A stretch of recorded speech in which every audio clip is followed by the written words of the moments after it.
Hai, Assalamualaikum. Alhamdulillahirrabbilalamin. Allahumma salli wa sallim wa barik ala Muhammad wa ala alihi wa ashabi ajma'in.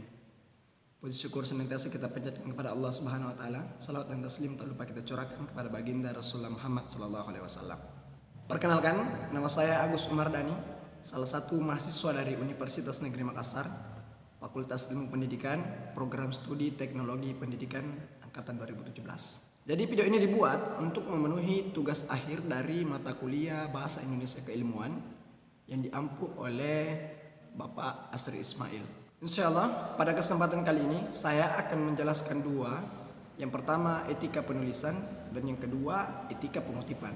Nah, yang pertama saya akan menjelaskan tentang etika penulisan. Tapi yang perlu diketahui bahwa penulisan yang saya maksud pada kesempatan kali ini adalah penulisan akademis. Salah satu contohnya adalah laporan hasil penelitian. Nah, secara mendasar, paling tidak etika yang berlaku dalam penulisan ilmiah ada 4. Yang pertama, kita dilarang untuk mengakui tulisan ahli atau orang lain sebagai milik kita. Dalam istilah akademik disebut plagiarisme.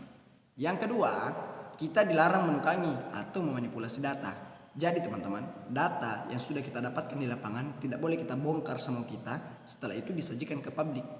Yang ketiga, penulis dilarang untuk menutup-nutupi kebenaran. Jadi data yang sudah kita dapatkan di lapangan, kita sajikan kepada publik sesuai dengan apa yang kita dapatkan. Namun, ini tidak berarti bahwa nama informan yang kita peroleh di lapangan boleh kita sajikan tanpa adanya kesepakatan terlebih dahulu. Itu disebut sebagai privacy. Dan yang keempat, penulis dilarang untuk menyulitkan pembaca. Jadi, kalau misalnya kita bisa menyajikan sebuah data dengan bahasa yang baku dan mudah untuk dipahami oleh pembaca, maka itu lebih baik. Di samping itu, peran setiap orang yang terlibat dalam penulisan, penelitian, publikasi ilmiah harus diberikan reward atau penghargaan. Jika penelitian dilakukan berdua, maka yang paling banyak sumbangannya dia adalah penulis. Sementara yang sumbangannya lebih sedikit, dia dijadikan sebagai co-penulis.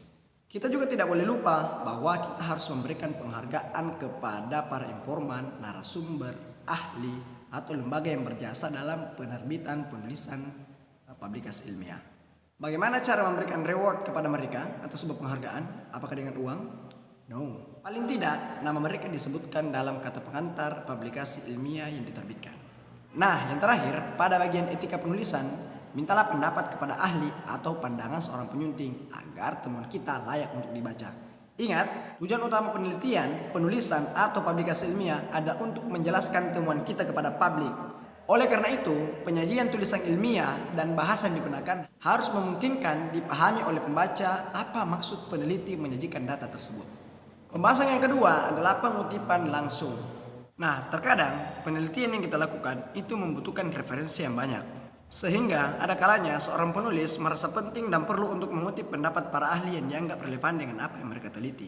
Dengan demikian, pengutipan dapat dianggap sebagai bentuk lain dari pengacuan yang dilakukan untuk menunjang argumen dengan langsung menyajikan data empirik dan hakiki.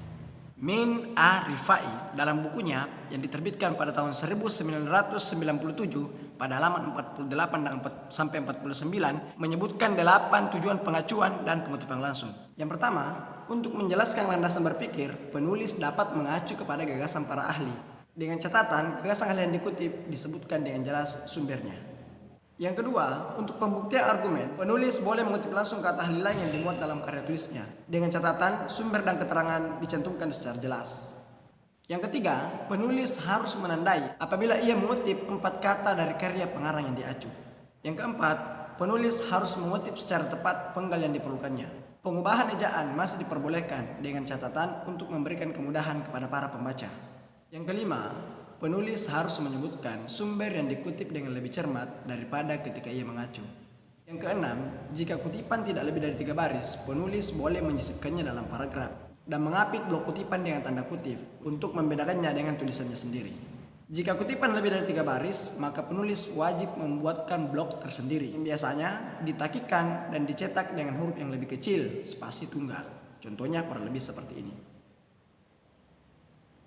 Yang ketujuh, dalam hal pengutipan wawancara dengan narasumber, penulis harus mengutip kata-kata narasumber sesuai dengan apa adanya. Meskipun narasumber menggunakan ragam percakapan akrab seperti lo, kok, dan lain sebagainya. Yang kedelapan, penulis tetap wajib untuk menyebutkan sumber hasil wawancara.